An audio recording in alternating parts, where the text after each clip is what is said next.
Hello everyone and welcome back. Once again, I am your instructor Vernon Creviston, and in this particular lecture video, we're going to pick up a little bit where we left off. If you'll remember last time in our first video, our first real lecture for this class, we looked a little bit at what Native American life was like, right? Some of the things that made them different, made it so unusual and strange to Europeans, right? So we kind of went through just some of the different major cultures of Native Americans, especially in kind of Central America with the Mayans and the Aztecs. And then we looked a little bit at the kind of the eastern seaboard of the United States, where some pretty large tribes, and we'll look at more of them as we move along here. But groups like the Iroquois and the Cherokee. And one of the things hopefully we noticed in that last lecture is there's a lot of commonality amongst Native American tribes, especially in North America and what is today the United States, right? They often lived in kind of smaller groups, had kind of migratory patterns, but they did have definable areas. And the other thing we should have picked up last time is they had a lot of customs, they had unique languages, they had hierarchical structures to their societies, so they had what we would today call governments. So the one thing we have to say after our lecture last time is that definitely Native Americans were civilized, but it was a very different civilization, from gender roles and kind of economic models to everything else. Native Americans had developed their own kind of way of doing things based on the needs that they had when they migrated here to the Western Hemisphere. Another thing we should have gotten out of our last lecture is that they were quite successful, right, at doing this. As Native Americans or people from Asia migrated over and became Native Americans in the Western Hemisphere, they changed quite a bit, right? They found new foods, they adapted, and they developed their own distinct cultures in a lot of ways. But another thing that happened because of the end of the last ice age and kind of the rising of sea levels is they were isolated. They were cut off from the rest of the world. Now, because of the numbers of people that had come over were relatively small, it took a long time to fill up the Western Hemisphere to get to these big population levels that we talked about last time. And in some places, especially North America, because it's colder, wetter in some places, growing seasons are shorter, the population levels kind of remain low, right? It took a lot of land to feed a few people. But Native Americans were very successful, as I said before. They had pretty good lifespans, especially compared to Europeans. They were pretty egalitarian societies. Again, people could kind of rise up from very humble starts to becoming important people in their tribes and their societies. It wasn't quite as class-laden, as kind of economically driven as European societies were. And of course, that's going to be one of the big problems when these two worlds come crashing into each other, the old and the new. Europeans are going to look at Native Americans, they're going to kind of discount a lot of what they see because it just doesn't make sense to them, right? It just doesn't seem to be the way to do things. Not the way Europeans had seen the rest of the world and themselves operating for a long time. So kind of picking up from there, what we're going to do today in this lecture is explain kind of what happens when these two worlds do come crashing into each other. And most importantly, why, right? Native Americans have been kind of isolated from the rest of the world for 20 or 30,000 years. And that's going to have both positive and negative impacts, as we're going to see, right? Their technologies are going to be, in some places, far ahead of what Europeans are doing. And in other places, they're going to be woefully behind. And that's going to have some big impact. But I think we already know the place where they're going to have the biggest impact. After living in isolation for tens of thousands of years, Native Americans just don't have a lot of diseases. There's no legends of plagues that wiped out Native American tribes before Europeans showed up. But plagues, disease, had been a big part of Asia, Africa, and Europe for a long time, their entire histories with human populations. So that trade between those three continents very much impacted them. As I mentioned last time, when the Black Plague is sweeping through places like Western Europe, and cities like London and Paris are losing up to half their population in the 1300s, Native Americans are growing, they're thriving, right? So that's about to all change.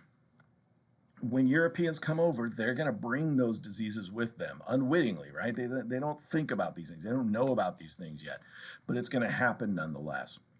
So what we have to kind of explain is not only the impact of these differences in technology and the impact disease is going to have, especially on Native American tribes, but we kind of need to explain why this is going to happen in the first place. After 20,000 years of not interacting with the rest of the world, why is suddenly the rest of the world coming to the Western Hemisphere, especially Europeans? So that's what this lecture is about, kind of explaining what happens here, why suddenly in the 15th century contact is made, and why does it establish itself on a permanent basis after 1492. So of course, to kind of get this going, right, we'll look at things that are going on in Europe, try to explain what's happening there that fosters this kind of movement. Because one of the things we didn't talk about last time, but definitely, you know, has an impact here, is the fact that people like Christopher Columbus, Amerigo Vespucci, and these other explorers of the 1400s aren't the first Europeans to make it to North America. They also may not be the first people, period, to get to North America.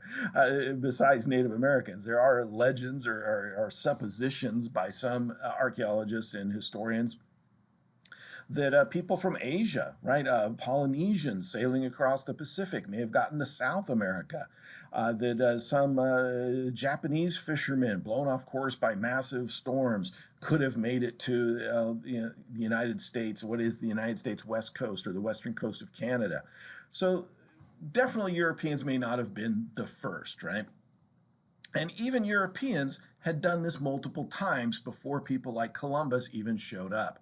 Again, kind of think about this. In the 800s, Vikings had made it all the way across the Atlantic and into North America and even established a colony there. But we really don't talk about it much. Even though the Vikings were in places like Greenland, or still technically in Greenland hundreds of years later, almost 1,200 years later, we don't really talk about their presence in North America, even though for about 30, 40 years, they had a foothold in what we would today call Newfoundland, right? Kind of northeastern Canada. And the reason is because not many people knew about it, right? Nobody knew that Leif Erikson and other Vikings had explored and found this other continent and that there were people there and things there.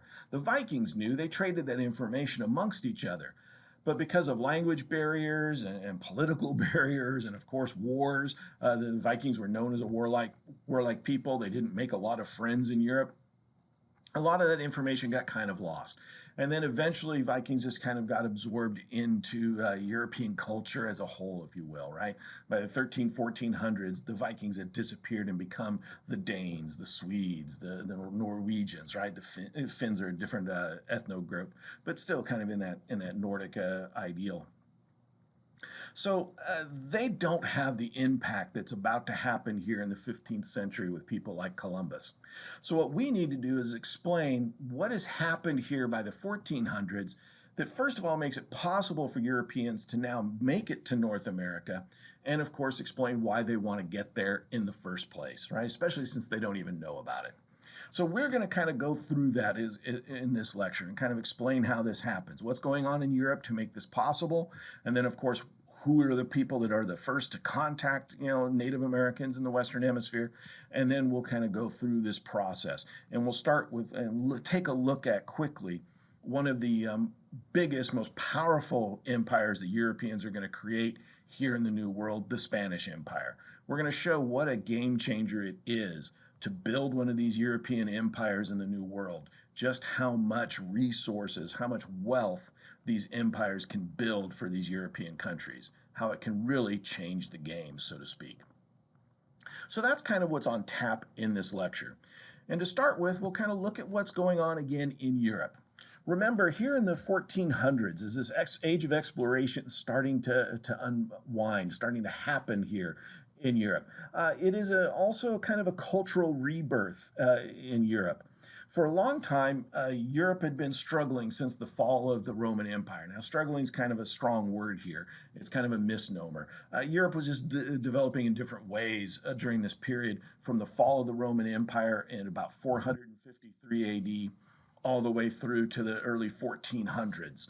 But definitely by the late 1400s, this thing called the Renaissance, this kind of rebirth of an emphasis on scientific and cultural achievements, was well underway in Europe.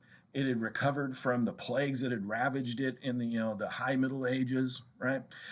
Technological innovations of the Middle Ages had kind of grown and been incorporated. Trade was being reestablished with parts of Africa and Asia that had long been, resources for Europeans. So there's a lot happening here, right? This is the age when people like Leonardo da Vinci and Michelangelo and in northern Italy are putting out great works of art and coming up with scientific ideals for people to follow and to think about.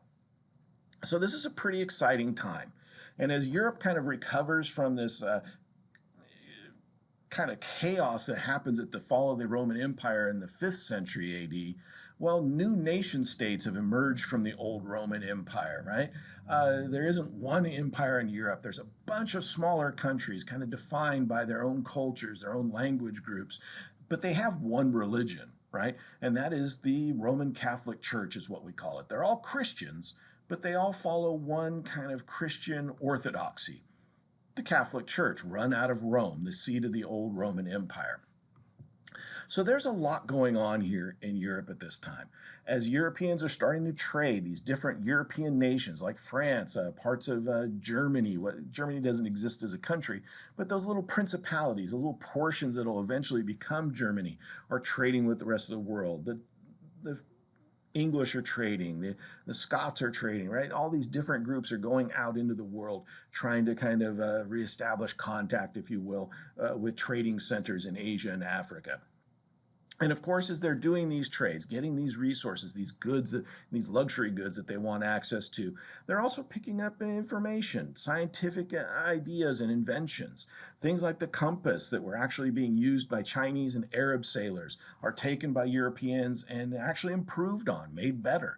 It makes it possible for European ships to sail farther. Another Chinese invention, gunpowder. The Chinese used it as rockets to kind of scare their enemies and to kind of break up attacks that enemies were making on them. Well, Europeans take that gunpowder and say, well, let's not make it into a rocket that's hard to fire. Let's use it to push a projectile forward, right? So they create ballistics, things like cannons and eventually guns.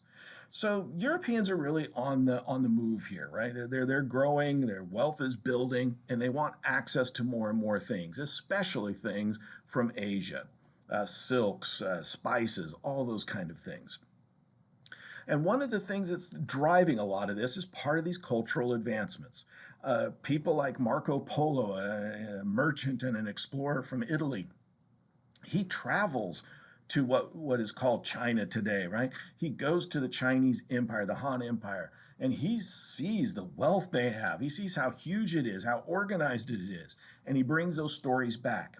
And one of the big things that allows this to kind of catch on and pique Europeans' interests and make them want to go and trade with the Chinese is the fact that Marco Polo can get his information out to everybody. Not himself by going around doing a speaking tour, but by writing it down and having that information printed and put out in books. Now, do keep in mind that books are not new, right? They'd been around for thousands of years, but they were all handmade, right? You can remember maybe stories from high school or maybe even junior high of people in like churches writing Bibles, or others, right, just writing on long pieces of paper stories out or information out on what are called scrolls. Well, that's time consuming. And it makes books and information very expensive. Only a few people can read them, only a few people can afford them. But here in the 1400s, because of Johann Gutenberg, this machine called a printing press, again, kind of based on a Chinese invention, comes along that makes it possible to create written works and duplicate them over and over and over. The printing press brings down the cost of information, brings down the cost of books, makes them much more accessible and affordable to a wider variety of people. That's part of what kind of spurs this cultural boom that happens in the 15th century in Europe. The idea that you can have more people transmitting more information and feed off of each other's ideas and things can grow from there. So there's a lot happening in Europe during this period. And of course, as Europe's wealth builds up, they want access to more and more things. But there's also something else happening. And that's the fact that there is a religious schism that's about to happen. Like I mentioned before, when the Roman Empire existed into the 5th century AD, there is only one church, one Christian religion in Europe. Now, there were other types of religion that weren't Christianity up to that point, but as the Roman Empire fell apart, people more and more turned to Christianity. Christianity became the main religion of Europe. And for about 1,000 years, it stayed that way.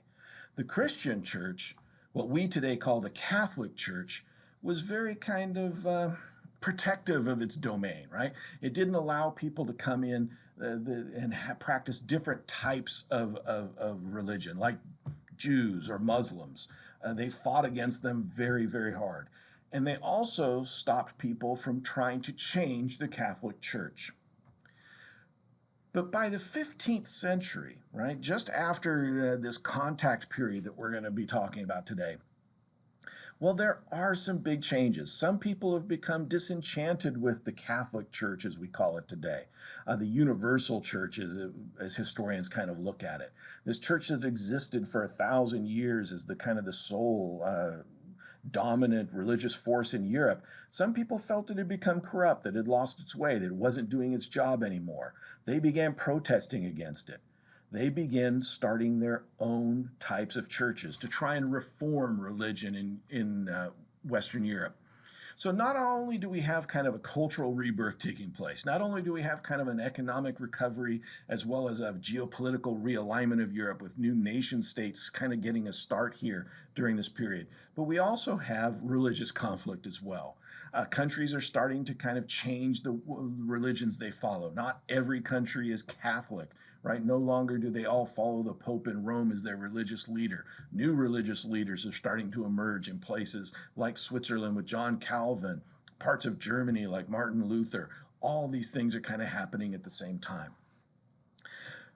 And yet another thing is happening. Some countries are getting wealthy trading with the rest of the world. One of those places is a place called Venice. Venice is a small city in northeastern Italy. Been there for, since it was part of the Roman Empire. It was a city actually founded by Roman emperors.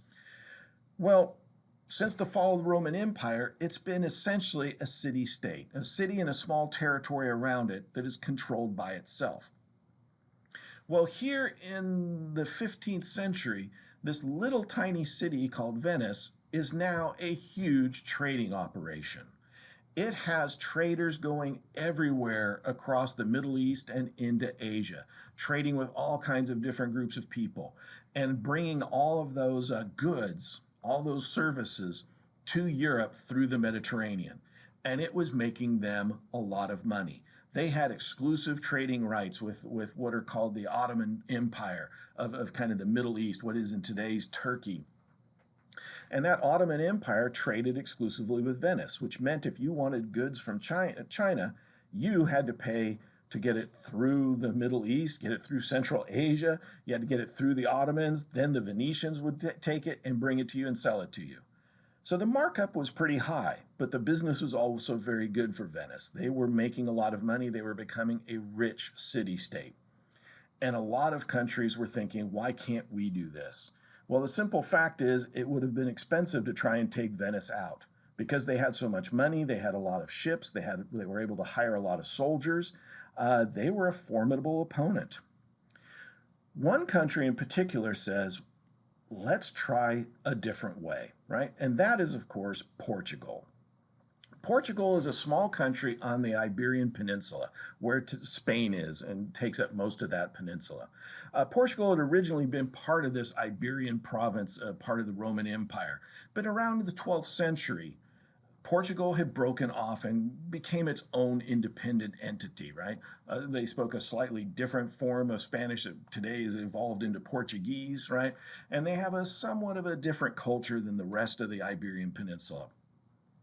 And because they're on the edge of Europe, the western edge of Europe, and they're right along the Atlantic Ocean, of course, one of the things that the Portuguese become known for is sailing, especially fishing. Well, eventually they decide to turn their attention to trade. Portugal is a small country, it's poor, it's on the edge, it's far from a lot of these trade routes, but they want to become rich and powerful like Venice. And the way they see that happening is by going out and trading.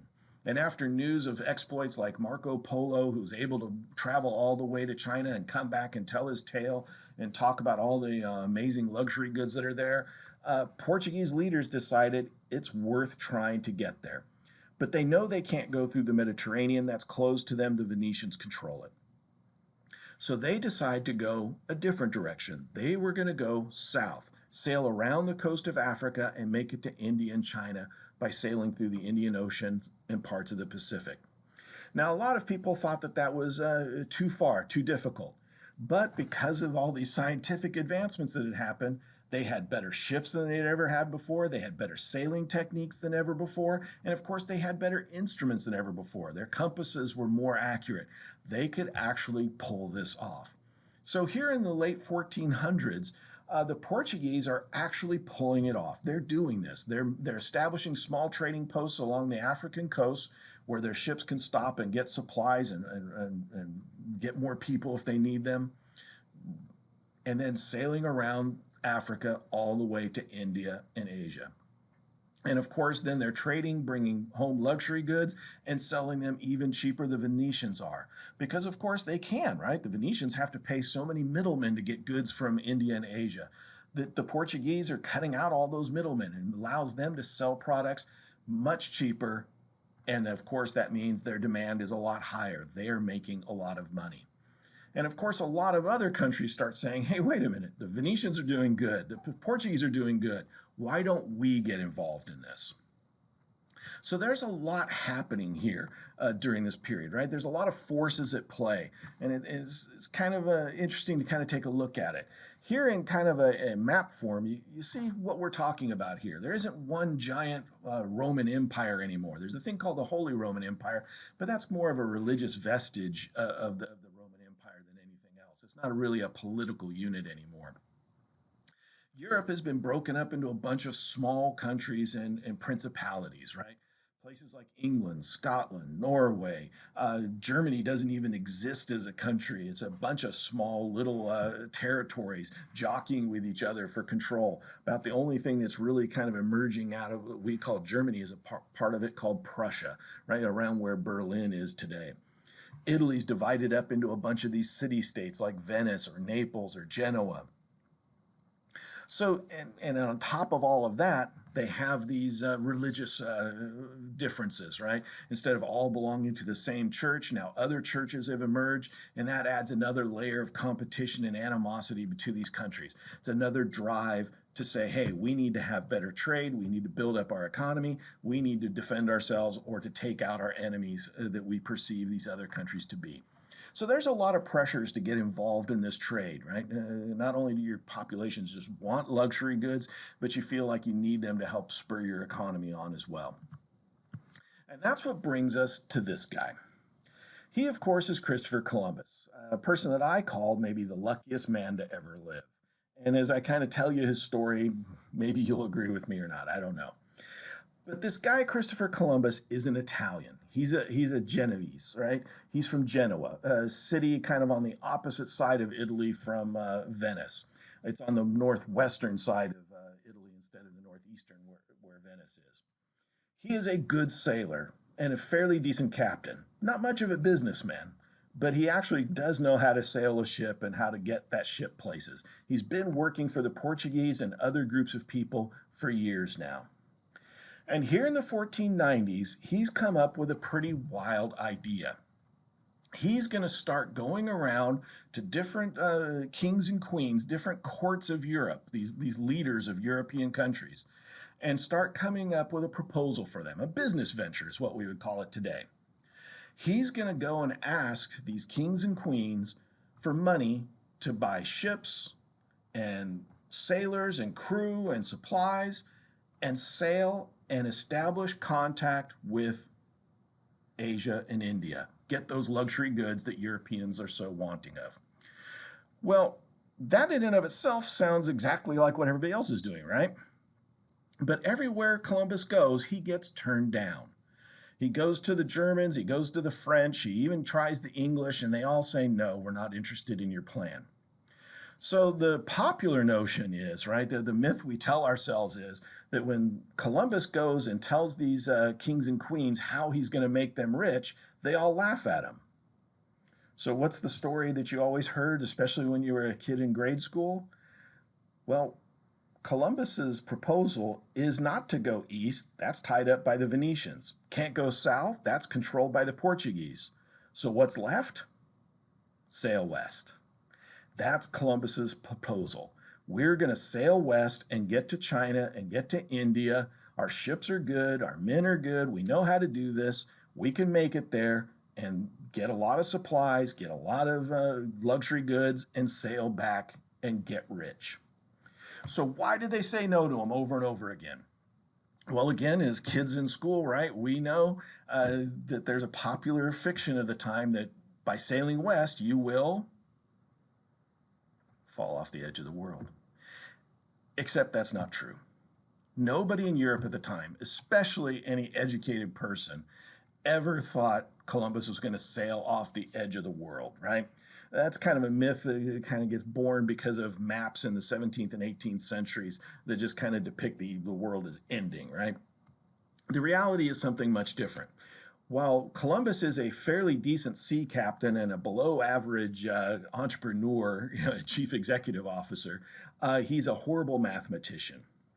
You see, even as long ago as 500 BC, the ancient Greeks had said, well, by using mathematical formula, they had predicted that the world, the Earth, was about 22,000 miles around in its circumference. Well, that information is out there all over the place because of the Renaissance, because of printing presses. Everybody knows those Greek formula and pretty much agree with the Greeks. Yeah, I think they're right. Well, this guy Columbus says, no, they're wrong. The ancient Greeks don't have it right. They're off on their mathematics. The world is 8,000 miles smaller, about 15,000 miles around, which means that if we sail from places like England, France, or Spain, we can get to China and India within about 3 months or so, which is about as far as our ships can go with the supplies they can hold. Now, everybody in Europe looks at Christopher Columbus's math and says, no way. That's insane, right? You're going to get about halfway to China and India. You're going to run out of food. You're going to run out of water, and everybody's going to die, and that's just pointless. That doesn't do any good. It's a waste of resources. So basically, he gets told no by everybody, except one country. Last on his list is Spain. Now, there's a reason Spain is last on his list. Spain's a very poor country and has been involved in a war for about 600 years. Spain is one of those two countries on the Iberian Peninsula. And I'm going to go back to my map here for a second, right? What had happened in the 800s as the Roman Empire is falling apart and new countries are trying to kind of coalesce out of that chaos? Well, a group of people from North Africa, Moors is what the Europeans called them. They were Muslims, right? Muslim North Africans. They began moving from North Africa into southern Spain, essentially conquering it, taking it over, right? As different groups of people have throughout history. Well, the people that lived in Spain were being conquered and pushed out of their territory. Eventually, these Moors had taken over virtually the entire Iberian Peninsula and even invaded southern France. But by the early mid-860s, that was stopped and pushed back by some Europeans. But the Spanish were still in a lot of trouble. They were virtually a conquered people. But slowly they began fighting back, pushing these group of people, the Moors, out of Spain. It took 600 years, but I'm not kidding you. In 1491, they finally got the last of these North African Muslims out of Spain. They took over the last outpost that the Moors had. Spain had been reconquered, what the Spanish called the Reconquista, right? The reconquering. So that's kind of why Columbus didn't go to that country. He knew they were poor, they'd been at war for hundreds of years. That's where all their efforts have been. But everybody else said no to him. So last on his list, he goes to Spain and he proposes his venture to them. Now, the king and queen of Spain, Ferdinand and Isabella, they know his math is bad, but they're going to say yes when everybody else has said no. So think for a minute, why would they say yes?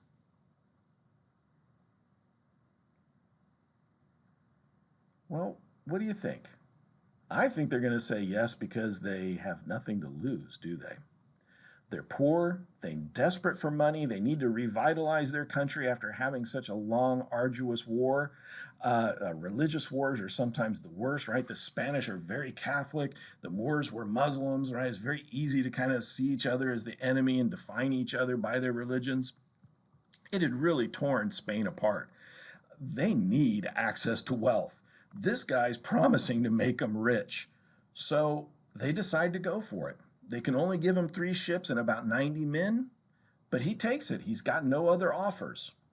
So in 1492, Columbus begins his sailing across the Atlantic Ocean, leaves the Spanish ports on the western coast, sails out to a group of islands called the Azores, and then makes his way across the Atlantic. Now, about halfway across the Atlantic Ocean, most of his men are beginning to panic. They're thinking, okay, we're nowhere near land. We haven't seen animals. We haven't seen anything that tells us we're getting close to land. We're pretty sure we're going to die out here. And we only have enough food and water to make it back barely if we turn around now. So again, Columbus kind of shows how lucky he is, right? First of all, he's got this expedition when he shouldn't have because his math is so awful. Now his crew is about to mutiny on him and turn around and go home, and he'll be a failure. But he convinces his crew to give him a couple more days. He says, look, I know we're getting close. I've seen the signs. I know my math is good. I know China and India are right there. Just give it a couple more days. Well, in the end, again, he gets lucky and he convinces his crew to give him that time, and they wait it out for a few more days. And lo and behold, he's right. Early one morning in October, they see land. The crew is joyous, right? They're not going to die in the middle of the ocean. This guy did not kill them. And then they think, oh my God, this guy was right. We made it. But as they sail to the land and they start encountering the people there, they realize something. Columbus is still wrong. They just got lucky. Columbus thinks, yes, I've done it. I've found India or China or the islands that are around those two countries. He's so convinced of this that he calls the people there Indians, right? These are Indians. These are the people of India. But a lot of his crew have heard the stories of Marco Polo, who traveled to places like India and China. And they look at these people that they found on these islands in this ocean, and they understand these aren't Indians. They found something else. To his dying day, Columbus is positive he has found India and China. And he's going to sail 4 times, right? He's going to have 3 more expeditions out there to the New World. And he's never going to find North America. And we think he only barely sees South America. So think about that.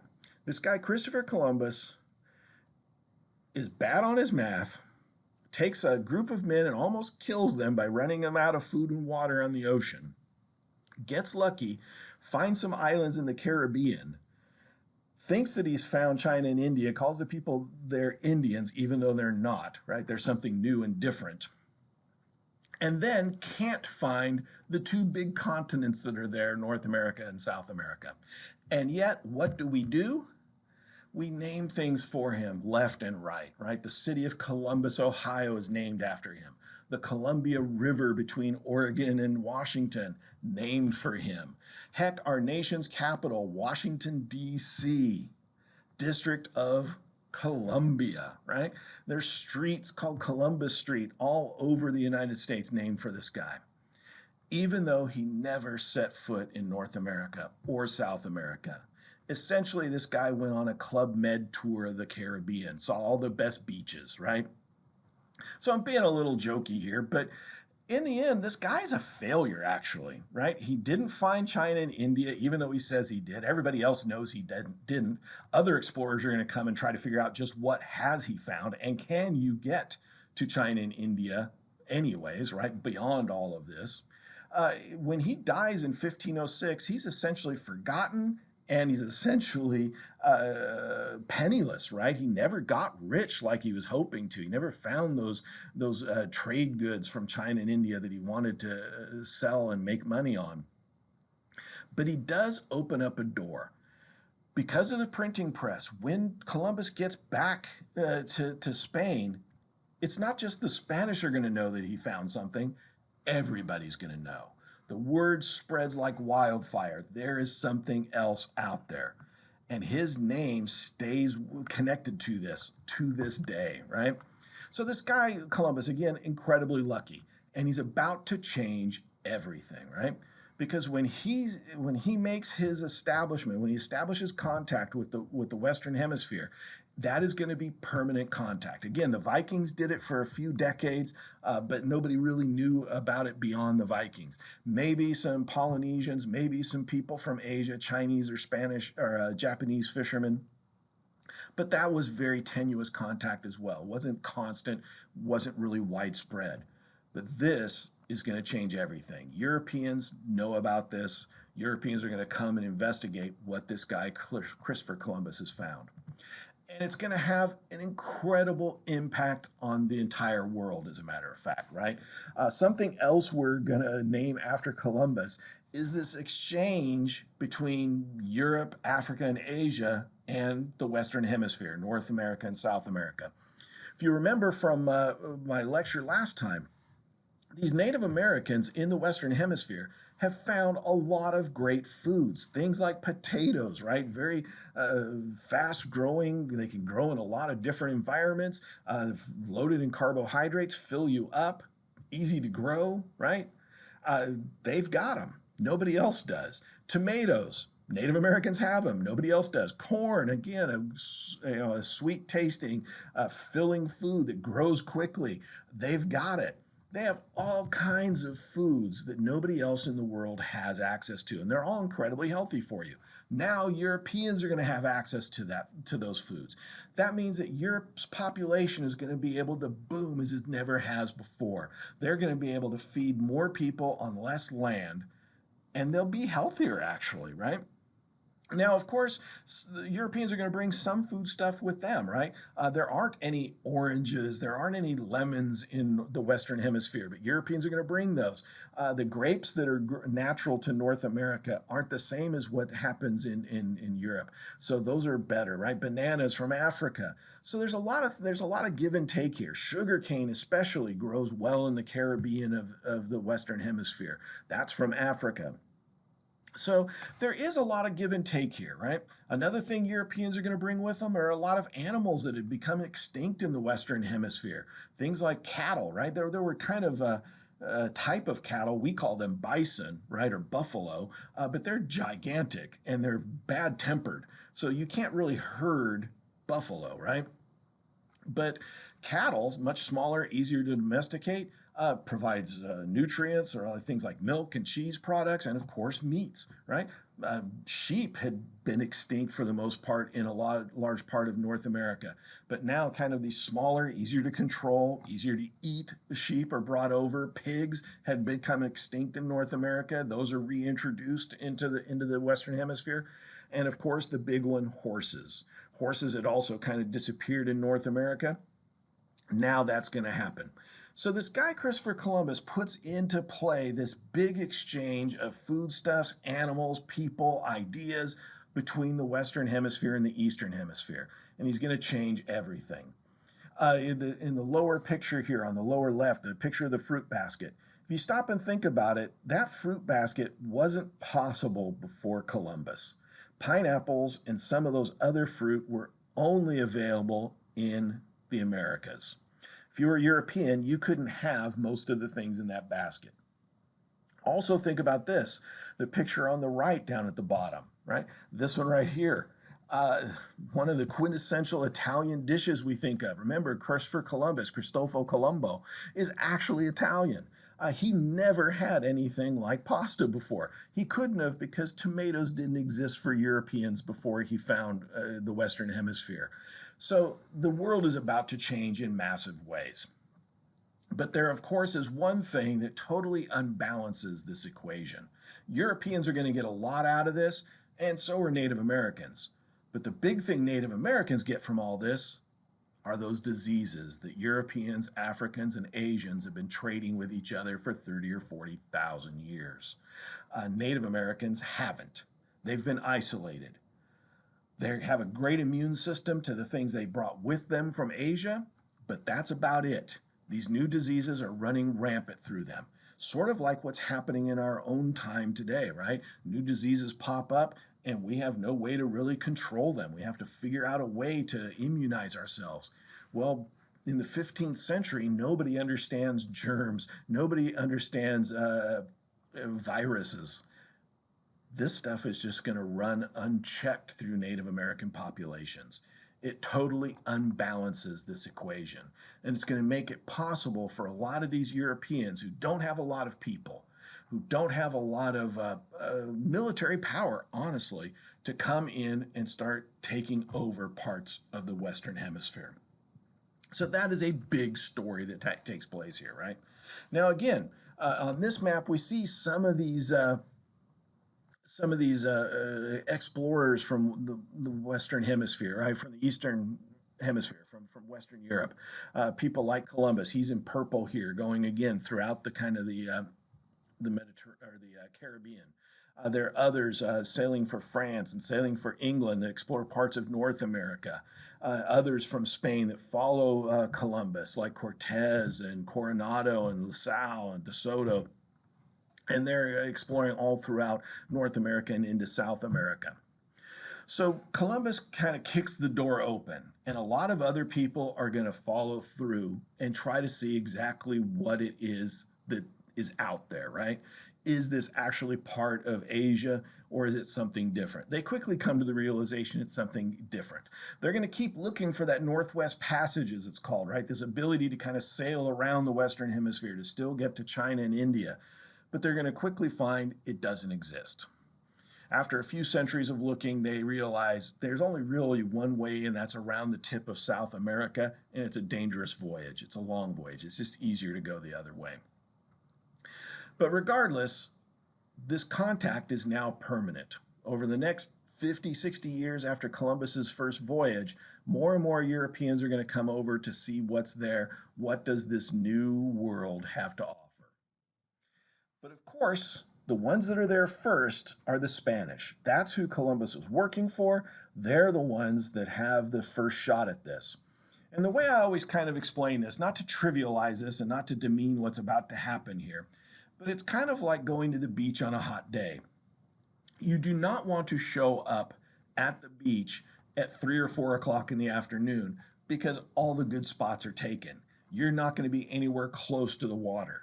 You want to get there early. You get there early, you get there first, you get to choose the best spot. Well, that's kind of what's happened here. The Spanish are the first ones. And that means everything, right? As you can kind of see in this picture on the screen, this is an artist rendering several hundred years after the fact of Columbus's landing in the New World, somewhere off the Bahamas, in San Salvador, what today we call Hispaniola. And what is he doing? He's planting a flag and claiming it for Spain, even though there are groups of people standing there that say this is our home, right? So from the very beginning, we can see that this is going to be not just about trade, not just about access to goods, it's about something else. Because you see, Spain, they've been at war for a long time. They're a very militaristic country, right? You can't fight a war for 600 years and not have it change your nation, at least in some ways.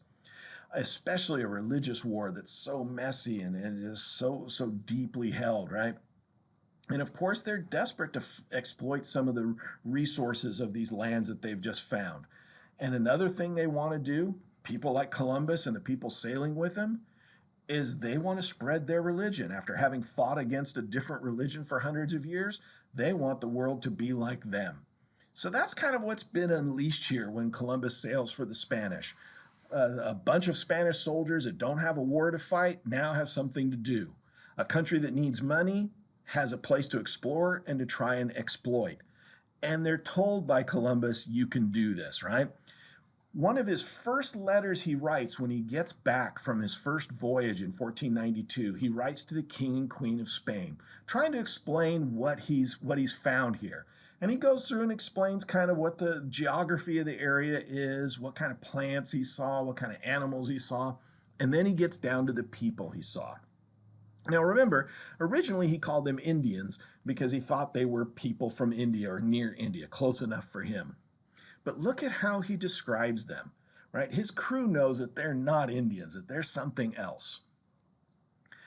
But look at what he says in that letter. When he describes the natives to the King and Queen of Spain, he says they have no arms. Now, he doesn't mean that they are literally armless. He means they don't have weapons, and they are without warlike instincts.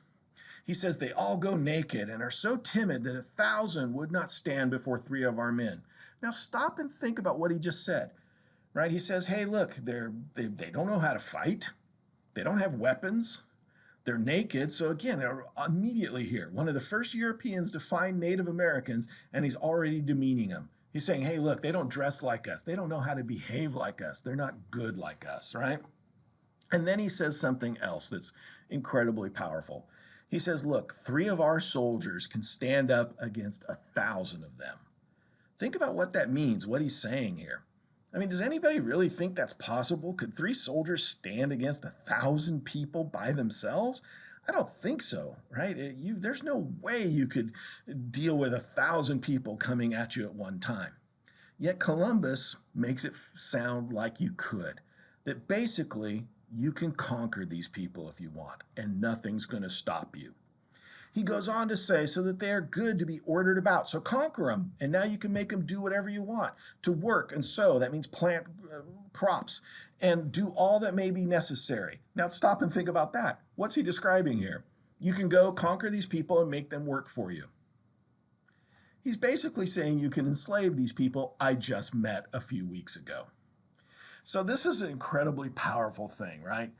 Columbus is describing to the King and Queen of Spain, and this is going to get out to the rest of Europe, that there's a group of people out there that have really nice real estate and they can't defend it. Go take it. And he encourages the King and Queen of Spain, go out and build towns and teach them how to behave, be like us, wear clothes, adopt our customs. Essentially, Columbus is saying these people aren't civilized. And this attitude is going to permeate not just kind of the Spanish monarchy, right? Not just the Spanish empire, as it's going to be called. It's going to radiate out to other parts of Europe as well. Other Europeans are going to read about Christopher Columbus's exploits. They're going to read the exploits of other explorers, and they're going to say, okay, look, we can go out here. We can get the things that we want. Maybe not exactly what we were looking for, but it looks like there are other goods that we can have here, and we can just take what we want. Columbus just told us it's possible. So this guy Columbus is important for a lot of reasons. And this country, Spain, being the first, is also important for a lot of reasons. They're going to want to exploit this region. They're going to want to take it over. And of course, they have a system that allows them to do it. One of the things to understand about Spain here in the 1400s is it hasn't changed a lot in the last 600 years. Another thing that kind of happens when you fight a long war is there's not a lot of innovations. There's not a lot of social change that takes place, right? You don't want to change. You're fighting for something, right? So feudalism, right? This idea that there are lords that control other lords that control the population, right? That's started to disappear in most of the rest of Europe. Sure, there are nobles. Yes, they control lands, but they don't really own or control the people anymore, right? Those people work for those lords, but they can leave. They can go do something else if they want to. Not so much in Spain. There's a lot of control there. A lot of the nobles, the landed nobles, have a lot of control, a lot of say on the people's lives. And here they are with a lot of soldiers with nothing to do, and they need money. So they're going to utilize this stuff, and they're going to expand that system throughout this empire they're about to build.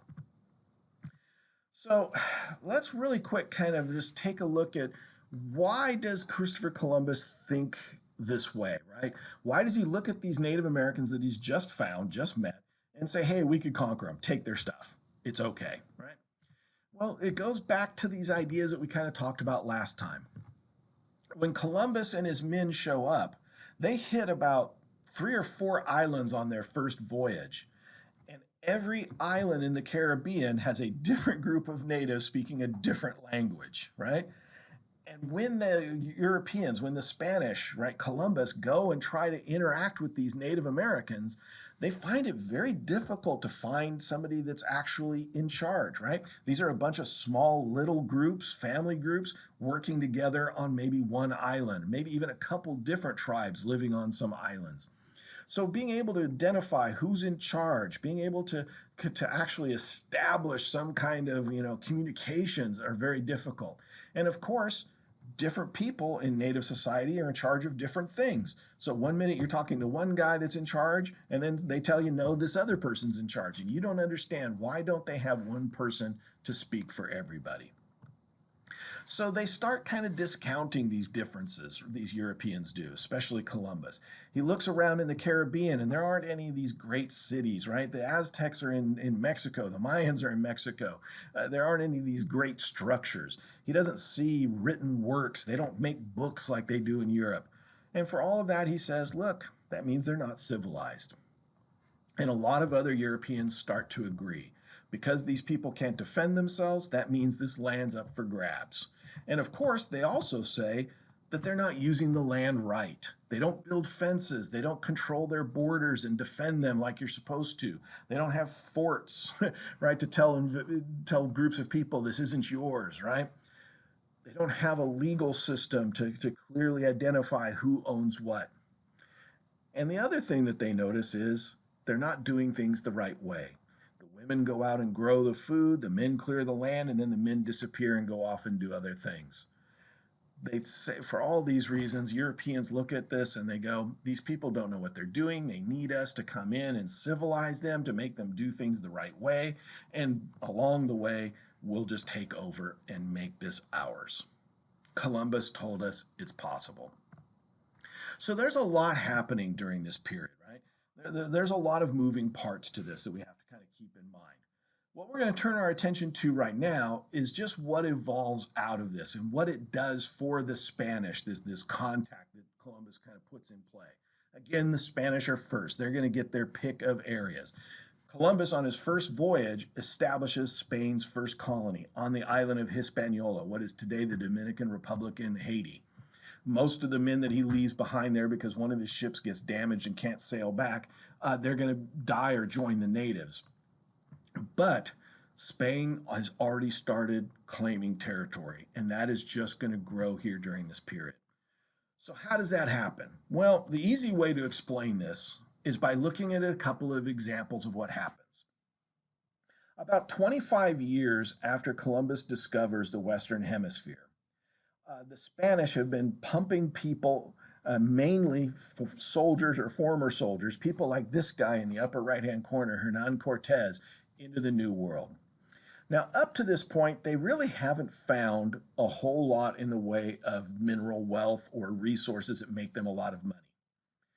But they have been able to do a few things. They can grow sugar cane in the Caribbean. They bring that crop from Africa, and they start growing sugar cane. They make the Native Americans start working for them, enslaving them, just as Columbus said you could. So there is some value in this territory that the Spanish are starting to acquire.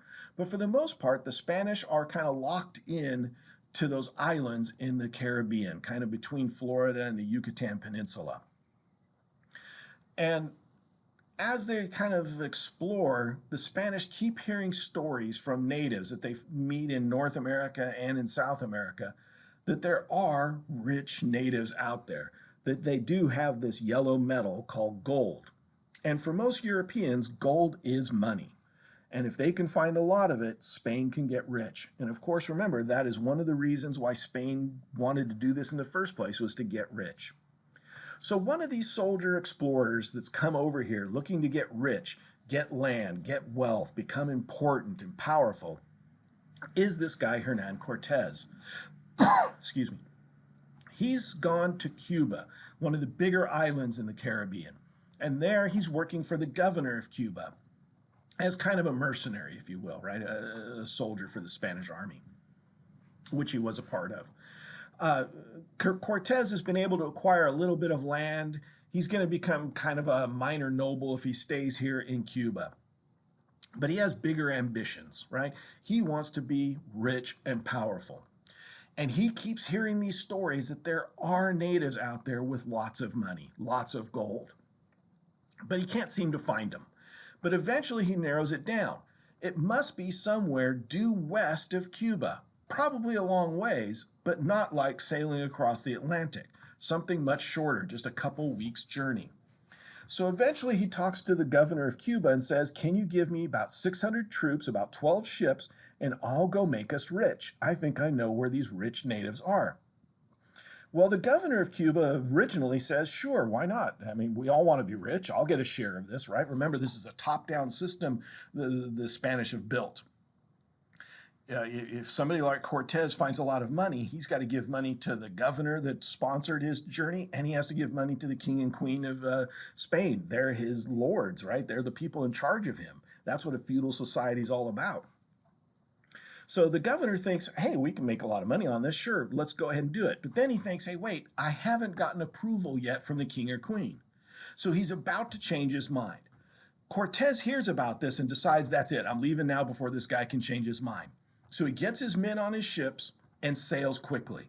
The governor actually sends a ship to try and chase him down and tell him to turn back, but Cortez tells his men, ignore him. I'm going to make you rich. Stick with me. And they do. And they sail across the Gulf of Mexico and land where is today essentially Veracruz, Mexico, on the coast of eastern Mexico. And when they land there, Cortez has his men strip everything off their ships. All their weapons, all their goods, all their animals. They brought horses, they brought cattle, they brought pigs for food, right?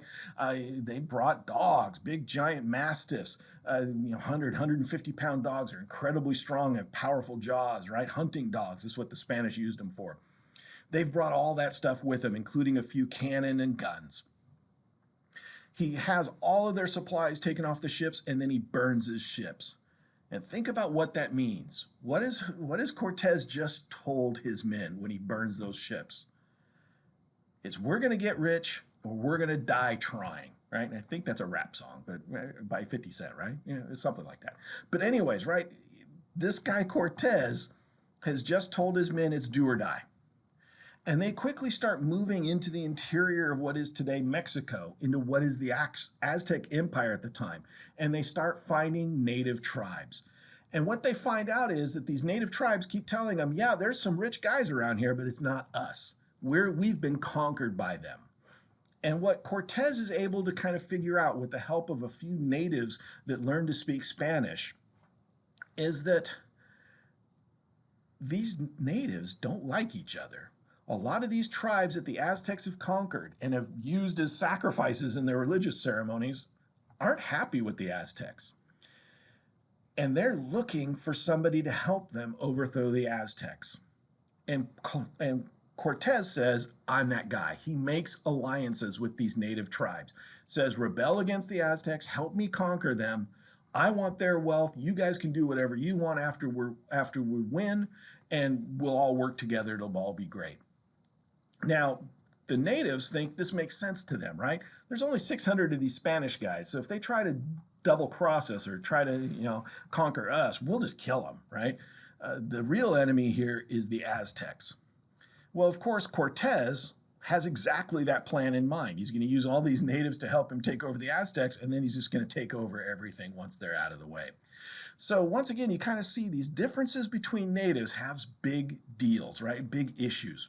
And then something else happens. As Cortez and his men are moving with the natives, building up an army, they have an army of about 50,000 when they get to the Aztec capital of Tenochtitlan. They're spreading diseases. Sometimes the diseases are even getting ahead of the Spanish army, right?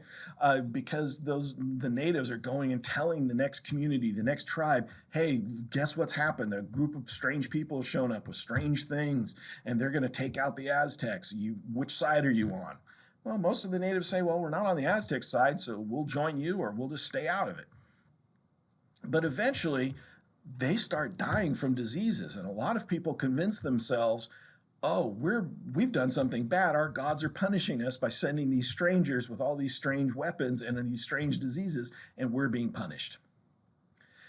And of course, that kind of breaks their morale a little bit. When Cortez and his men get to the city of Tenochtitlan, they see a city that's in turmoil. They still have their emperor, Moctezuma, but about a 10-20% of the population of the city has already died. Somewhere around 50,000 people are dead. This Aztec empire is crumbling from these diseases that have been introduced by the Spanish. And then Cortez and his men attack with their native allies. They take over the city eventually. They capture Montezuma. They ransom him. And then after they get just piles upon piles of gold and silver and valuables, then they murder Montezuma to kind of prove that nobody else is going to run this but the Spanish. And when Cortez and his men take over the capital of Tenochtitlan, they start renaming it. They call it Mexico. It becomes known as Mexico City. They tear down the Aztec temples and start building Spanish churches. They start colonizing, right? And then, of course, they turn on their native allies and take control of them as well. And as those diseases rip through the society, it just devastates natives. Now, one thing to kind of keep in mind, even when their emperor is killed by Cortez and his soldiers, they still continue to resist. There are rebellions for almost 100 years against Spanish rule by Native American groups, either Aztecs or others. But they almost always fail. There are enough Spanish, they have enough technology, and those diseases just keep disrupting everything the natives try to do. In the end, the Spanish find they're incredibly wealthy now. The Aztecs have a lot of gold, a lot of silver, and other values, right? So Spain has just hit the jackpot here with Cortez. He becomes the governor of New Spain. He gets incredible amounts of land. He's told that he's now in charge of all these people that he's conquered, that he can make them do whatever he wants, just what Columbus said in that first letter, right? So Spain is off to the races here, right? Spain finally is starting to ship back a lot of wealth that it originally had been looking for. And of course, that just spurs more of this. More Spanish explorers start coming over, looking for more empires to conquer, to get wealth from. And they hit the jackpot a second time. Another Spanish soldier, Francisco Pizarro, he leads an even smaller group of Spanish soldiers into South America, into what is today Peru.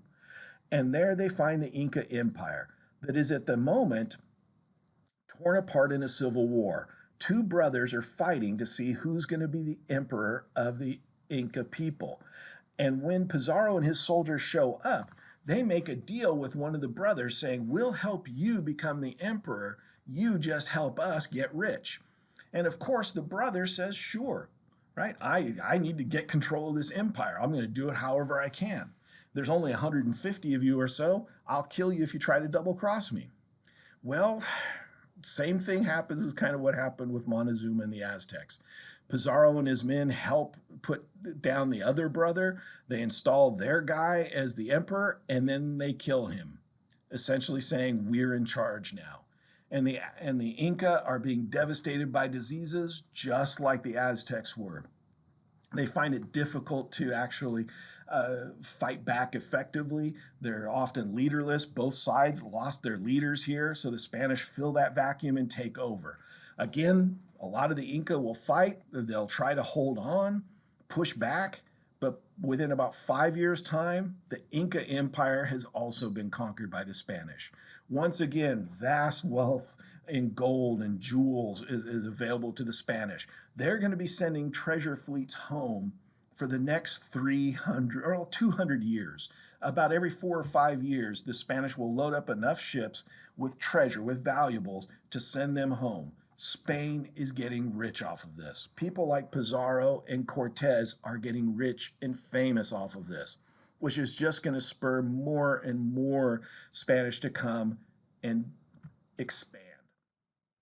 By 1670, most of what we know of as North America and South America is now under the control of Spain.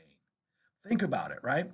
200 years earlier, Spain was a country that had been largely conquered by another group of people and had just barely gotten its country back. And now it controls half, two-thirds of the Western Hemisphere. That is a remarkable turn of events. Since Columbus's sailing in 1492, Spain's fortunes have just been going up. They are now one of the wealthiest, most powerful countries in the world. Europe is about to change in a big, big way. So we're going to kind of go through those questions at another time. I just want to kind of look at this, right? How are the Spanish really able to pull this off? They don't have tens of thousands of people to send over into one place like Mexico or Peru or even the Caribbean to make sure that they control all of this. So how do they actually pull this off? Well, one of the things that emerges out of this legacy of conquest, right, is this idea of the Black Legend, that the Spanish were incredibly violent. And actually, some of that is true. They could be absolutely violent. They attack native leaders and kill them because then the natives are leaderless and easier to conquer. Once they do take over, like when Cortez takes over the Aztec Empire, he uses a thing called the encomienda system, that feudal system from Spain, and he forces the natives, maybe not technically as slaves, but they essentially do the same work a slave does, right? When Cortez and his men want to build a church, they're going to force the natives to do it for them. When they need food grown, they're going to force the natives to do that. And the natives are kind of stuck in this system, right?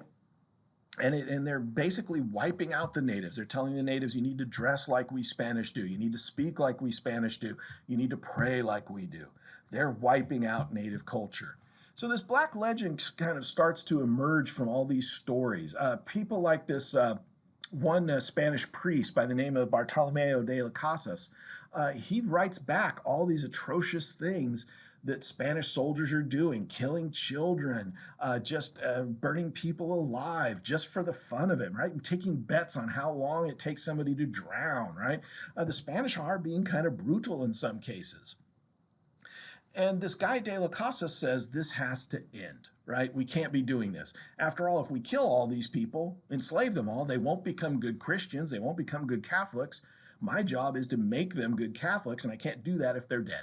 Right? They won't listen to me if they know all we're going to do is conquer and kill them.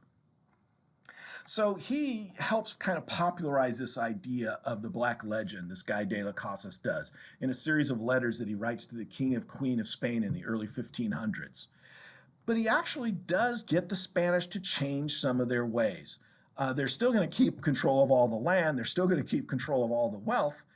They're still going to make the natives learn Spanish and do things for them, but they give the natives some control, right? They give the natives some land to work for themselves, right?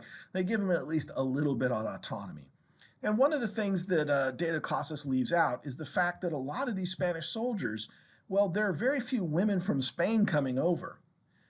And if they want to be married, if they want to have children, if they want to have a legacy, they have to marry native women, and they do often. So in a really strange way, the Spanish are very brutal in this, and they're disruptive of native life completely. And they do have a hierarchical system. The Spanish are on top, the natives are under their control. But they do make the natives, in a very curious way, a part of their community, right? That this empire can't exist without these natives doing the work, right? Being the bulk of this empire. So in one way, the Spanish are pretty brutal, but they're also incorporating, right? They say, look, you're part of us now. Yes, we're in charge. Yes, we call all the shots, but you are a part of this, right?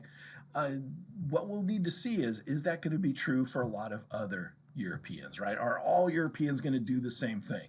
Come over, look for a rich group of natives, wipe them out, take their wealth, and then take their land and force them into slavery, right? That is a matter of debate that's going on in a lot of European countries. Do we want to do what the Spanish are doing, right? And then comes another kind of complicating feature of all this, right? Uh, as the Spanish soldiers move through these territories, conquering them, along come people like De las Casas, these Catholic missionaries, these religious figures, right? Members of the Roman Catholic Church that are sent to convert these natives to Catholicism, to make them change from their religions that they have into good Catholics. Maybe the most famous here in California is Junipero Serra, one of these Spanish priests who sent to California in the early 1700s, mid 1700s, to help establish a series of churches along the western coast of California. He does his job pretty well. He works with the military leaders of this expedition, and they establish a chain of missions up along the coast of California. Many students today in the fourth grade still do a project on those missions. All those missions were built by natives, forced into basically slavery, right? Yes, they could go and grow their own food, but they had to live near the missions. They had to listen to people like Junipero Serra. They were forced to give up their native culture and adopt the Spanish culture. So the Spanish are kind of brutal, maybe not as brutal as people like De las Casas make it out. Uh, but as they kind of move in and take over, they are kind of forcing the natives to become a part of their Spanish empire. The native culture is being slowly subverted and kind of pushed to the bottom, right? It'll exist in some ways to this day. There are still Mayans. There are still people that speak, the language of the Aztecs and the Inca. Uh, but as a real culture civilization, they don't exist anymore. The Spanish are pretty effective at wiping it out. The next thing we want to ask ourselves is, why were the Spanish so successful? What made it possible for them to do this? Well, I think the first thing we have to absolutely acknowledge is the fact of those diseases, right? They're going through just wiping out huge chunks of population before Europeans ever get there. Once the Spanish start exploring North America, their diseases start transmitting to the native populations and start moving along those trade routes that the natives have with each other. And sometimes before they ever get there, those natives could be wiped out. There's one famous story of Spanish explorers in California up near San Francisco, what's today San Francisco, what the Spanish called Yerba Buena. And they go inland into what is today the Central Valley. And they're looking for these natives. They're here to convert them. They're here to force them to go to the missions and do work for them. And when they find one of the native villages, all they find are bones. The natives were wiped out before they ever got there, right? The whole village had died off, or those few that survived had gone to live with other natives because they just couldn't make it on their own. So this is a pretty devastating thing, this impact, right? It upends these empires. It makes them easier for the Spanish to conquer, right? There's a lot of things happening here. But diseases are going to have a huge impact. In 1492, we estimate there's somewhere around 70 million people living in the Western Hemisphere. 100 years later, about 90% of them are going to be dead. So these diseases are powerful. They are killing Europeans. A disease like smallpox can kill about 1 out of 3 Europeans, but it kills about 9 out of 10 Native Americans, right? It's just that powerful. And then you add measles on top of that. You have mumps, rubella, right? All these different diseases. And it just keeps multiplying. No sooner does one disease ravage a native group than here comes another one and takes them out even more, right? So you kind of see how destabilizing that is. Then you add to this the fact that the Spanish have metal armor. The natives don't have anything like that. Most of the metal deposits, other than gold and silver in the Western Hemisphere, it's not easy to get to iron. You have to dig pretty deep, and most of the natives don't know how to do that, right? That's something Europeans figured out. So European technology is going to very well upend things. They can build cannons, they can have guns, metal armor, steel weaponry. The native weapons just can't deal with those things. It could take 50 to 100 natives to take down one Spanish soldier. Now, originally, they had the numbers, they could have done it. But when a lot of natives go ahead and join the Spanish against their rivals, against the Aztecs or the Inca or whoever it might be, that evens things up. That makes it really tough for these empires, these native empires to really hold on. And then, of course, you add things like these mastiffs, right? These huge dogs that they bring with them. Think about police dogs, right? They're scary. Well, these dogs are bigger and stronger than what we use for police dogs for the most part. And the natives understand a different way of war as well, right? Not only do the Spanish have horses and cannons and guns, big dogs, they just slaughter the enemy, right? When they take over Tenochtitlan, Cortez and his men, they kill men, women, and children. Not everybody, of course. It's a huge city. But they make it known that you can't stand up to them. You can't fight back. There is a heavy cost to pay. That's how you conquer somebody.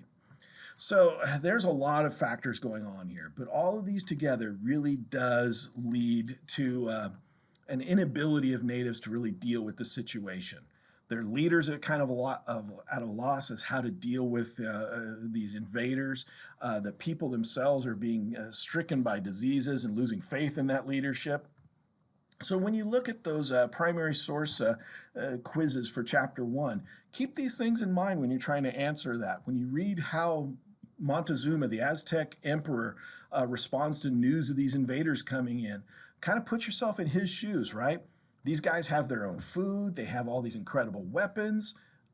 It sounds like the end of the world to you. And if it's the end of the world, why fight it, right? Why fight? Now, don't get me wrong. They are going to fight.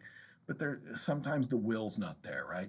They just can't stand up as an organized unit to the Spanish.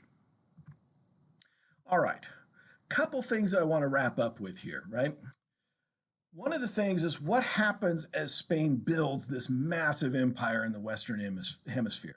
Well, it makes them incredibly wealthy. They go from being the poorest nation in Europe to the richest nation in Europe, which means now they're on the move, right? Spain is starting to build huge armies and huge navies, take control of part of Italy, the Netherlands, right?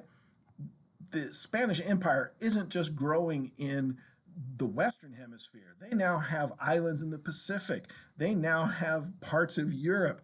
They are the power, right? They're kind of the world's first superpower in a way to think about it, right? They have so much wealth that nobody thinks that they can really take them in a long, protracted war.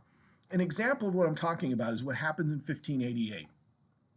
The country of England has been pretty jealous of Spain for the last 100 years or so, right, since Columbus has opened this door. And the two countries no longer really see eye to eye.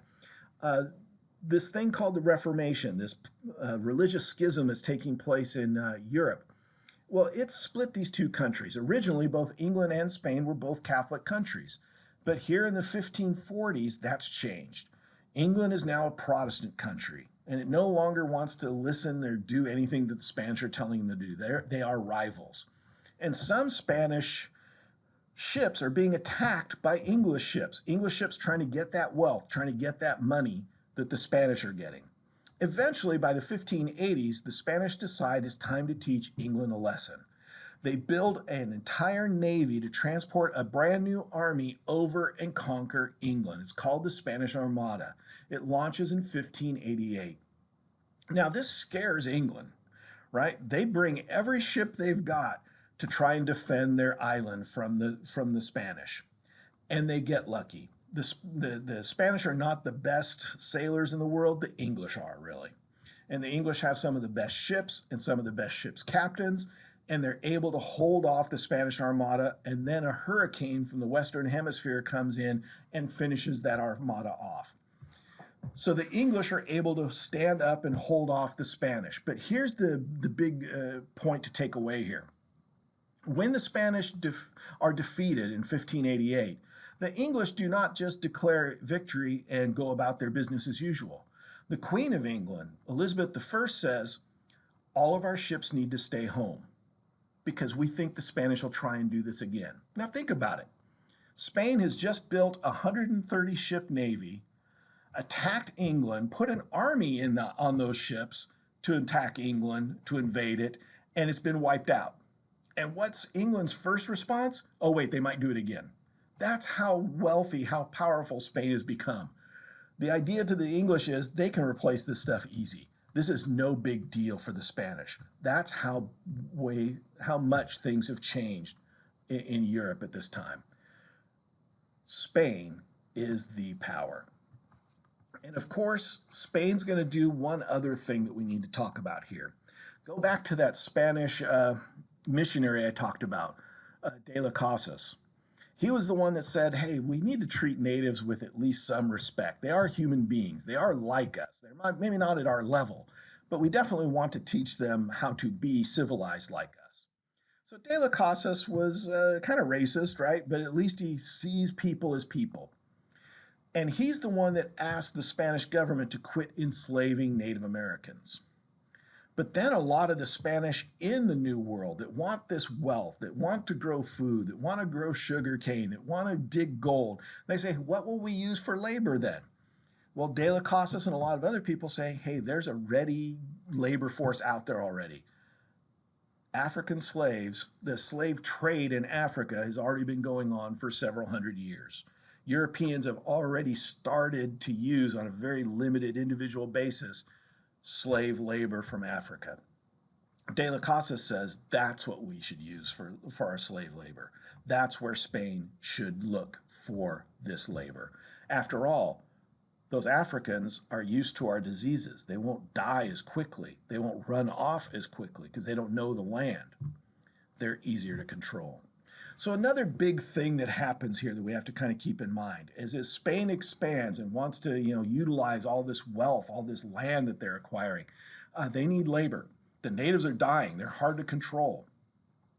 Bring in another group of people, right? This big transportation, this migration, forced migration of people from Africa to the Western Hemisphere begins just a decade after Columbus shows up. As a matter of fact, there was an enslaved African on Columbus's first expedition. He gets left behind with those first, 30 Spanish to set up that first Spanish colony in Hispaniola. So African slavery gets introduced with Europeans all at the same time. It's going to make this kind of a jumbled mess, this Western Hemisphere, right? It's going to take time to sort all of these things out. But the Spanish are absolutely critical to establishing all of this, right? This method of conquest, the reason to come here in the first place, and then, of course, what you can do with it all. And when Spain becomes a rich, powerful country because of this empire it's built, other European countries are going to say, hey, why not us? But if you look at this map, you don't have a lot of time to wait here. Spain controls virtually all of this map, right? From what is today the southern United States through Central America into South America, that's all Spanish. Virtually the entire Caribbean is under Spanish control. So what's left if you're England, Denmark, Sweden, the Netherlands, France? If you want something, you can't wait much longer. You've got to get out there. You've got to get some of this. So why follow the Spanish? Why do you want to do this? For a lot of these European countries, it's about the wealth. It's about the gold. Maybe it's about the land. Maybe it's about their religion as well. And they still may want those trade routes to Asia, right? To places like China. They're still looking for it, not sure if it actually exists or not. It hasn't been disproven yet. So there are a lot of reasons to follow the Spanish, and they're going to, right? They're going to follow along. They're going to want to get gold like the Spanish, right? What I'm showing you here in these pictures on the right side, those are artifacts off of Spanish shipwrecks, some of these treasure ships that I spoke about earlier. Just one of these Spanish treasure ships that was found off the coast of the Cuba is worth $1 billion in today's terms. They found another one off the coast of Venezuela. It might be worth $1.5 billion when they find all of it, right? So this is an incredible amount of wealth that's coming out of the New World. And it's not just gold. Again, it's potatoes, it's corn, right? All these new things that are being sent to Europe. You want access to all of that. And of course, some of these European countries are really growing. It'd be nice to get rid of some of their extra people. Some of these European countries are very small. It would be nice to get new stuff, and it would be great to get rid of some of these people, right? Control these new territories. So there's a lot of push and pull here, right?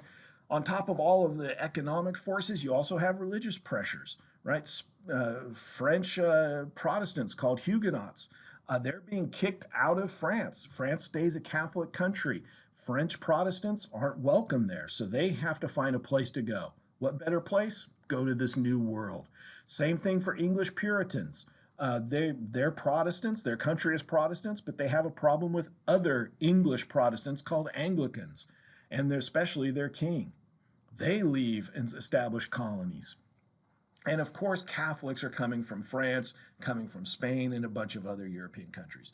So there's a lot of reasons to come and do this, right? There's a lot of reasons to come here.